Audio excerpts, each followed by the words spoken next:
specific case, I can share some experiences we have or some specific difficulties that I've had.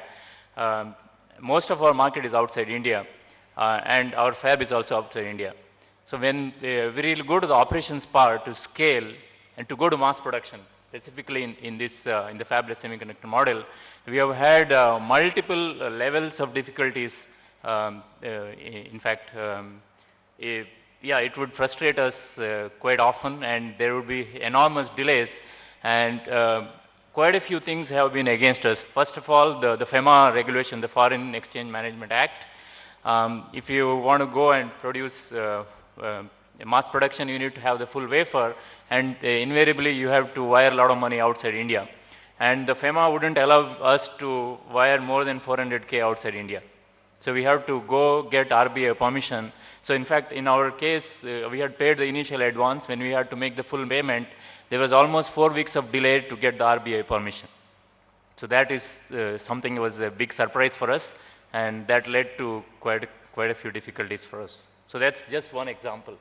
And during, when we built the prototype, before that, when we procured the IP, then we had to face several issues with service tax and income tax. One example is the IP is still considered as service. It's not considered as product. So that categorization itself leads to a lot of service tax issues with us, which is additional expense which we can avoid if there is proper regime to which can actually, if really the government wants to encourage fabless model, it can easily be done. And we have made recommendations to government on, these kind of changes are required if it is really serious in promoting and encouraging fabless model in India. The other aspect is the income tax. See, when we purchased IP, there is service tax burden. On top of it, there is the foreign company which provides the IP has to have a PAN number in India. And if you don't have a PAN number, they simply cut 20% TDS. So effectively, most customers are not ready to, they don't even understand that we make agreements assuming that there will be no such thing, or they assume that whether you have tax or not, the net has to be agreed. If it is 100K, it has to be 100K that has to hit customer's account. So we had to, in some cases, we have to absorb 30% more. So you have service tax, almost 10 plus percent, you have 20% TDS, so almost 30 to 33% on top of your original budget. So how can you do business with these kind of difficulties? So these are all additional burdens that we have when we innovate by taking IP. Many of times we have to get IP outside India. We don't have same IP available in India, which is mature and proven. And finally, we have the customs issue. There is a proven third country trading model in India, which is well established. It's done in textiles. It's done in many other fields. Whereas what we need for semiconductors is the third country manufacturing model, where we first order the wafer with the foundry that goes to the packaging, and finally when we bring products into India, we bring only part of it. If there are 5,000 parts made from one wafer, we just want to get only 100 to India, it doesn't match. The customs authorities expect whatever is ordered, the whole thing has to come to India. When there is a mismatch in this invoice, they don't let us take anything inside India. And the biggest issue we had, in fact, we had to reverse the whole model. We had to take our US subsidiary as a company which does the whole manufacturing management for us.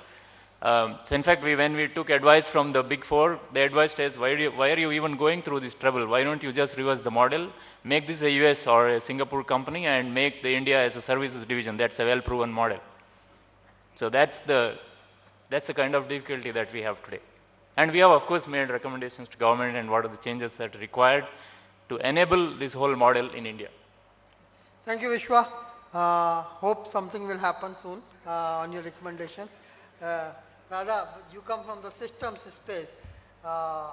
Do you have similar difficulties in basically going from prototype to products and scaling in terms of the supply chain and all those kind of the basically things which Vishwa alluded? So our product is more of a niche product, so volumes, we do not have very large volumes. And so our problem is of a different kind, because to get any manufacturing done here, you have to really make big projections and commitment and sort of to essentially large volume projections to get the right kind of support for manufacturing. So we have been manufacturing or assembling our product mostly in California, and we maintained a subsidiary in California, and all our shipments and everything happened from there.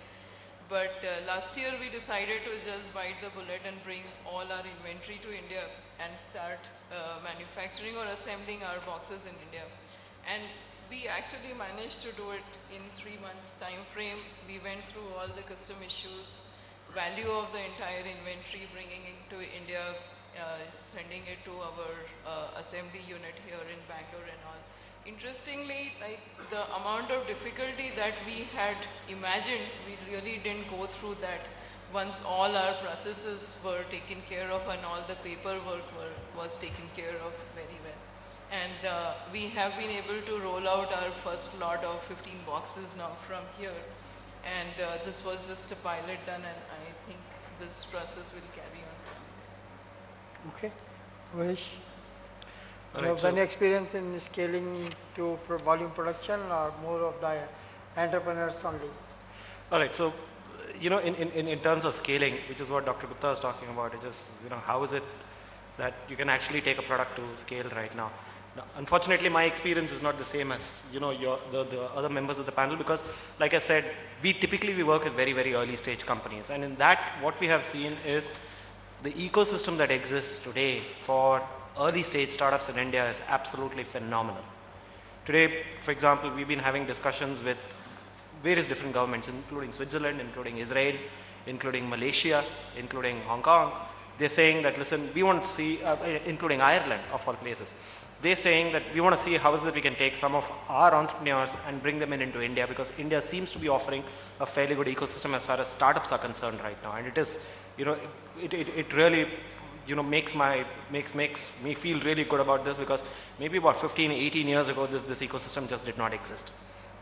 However, I will also go back to what some of the other panel members talked about, which is, scaling up once you've got your initial proof of, and I'm going beyond beta customer. I'm going beyond a situation where you have built a particular product and, demonstrated it to somebody. And then after that, you're now talking about building scale. I think there's a lot that needs to be done in that particular area. I'm talking about starting from manufacturing spaces to all the other support, the governmental support that's probably needed for something like this. I mean, transparency in terms of being able to understand what are the kind of things that we can do and we cannot do, that itself seems to be a little low over here.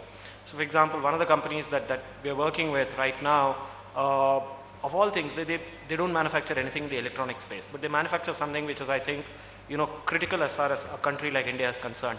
They manufacture smokeless chulhas, smokeless stoves, all right? They manufacture that kind of stuff.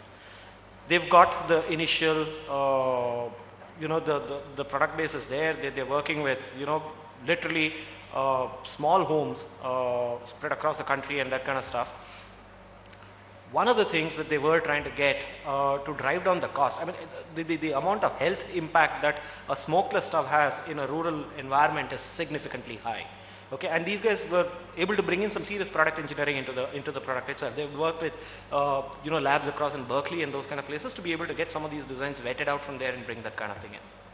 So for example, one of the issues that they really faced was, when they get into manufacturing, are these guys entitled for excise duty exemption or not, was something which was just not applicable. I mean, nobody knew about it.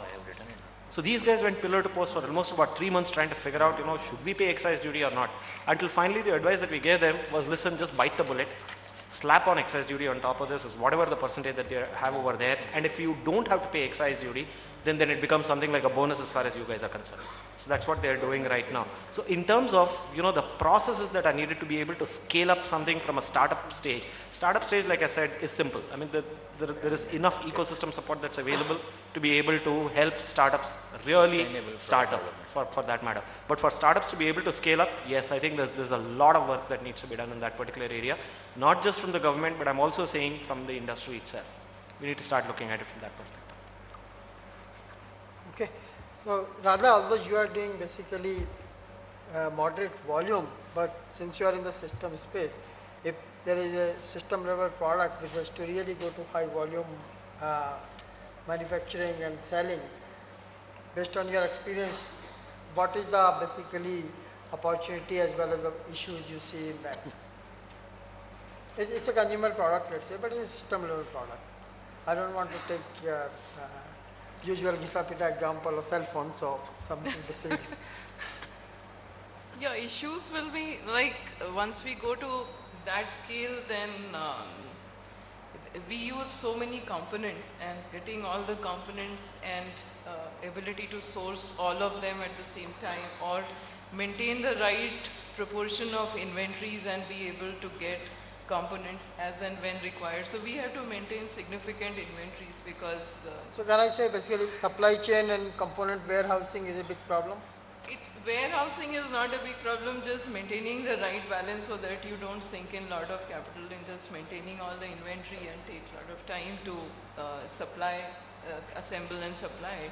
And there, because we use so many parts, that we have to make sure that we don't lose out on any manufacturing possibility because some component is missing or something. So that way we are challenged that we have to, and then everything should be available when we need it. So because minimum lead time may be 4 to 6 weeks to get something. Is that comparable to the rest of the world? No, if The we lead were, time, when we are, If I when- say take China example that you have to source a component or a set of components and it takes 6 to 8 weeks or 4 to 6 weeks to you, is that comparable to other places where volume manufacturing happens routinely?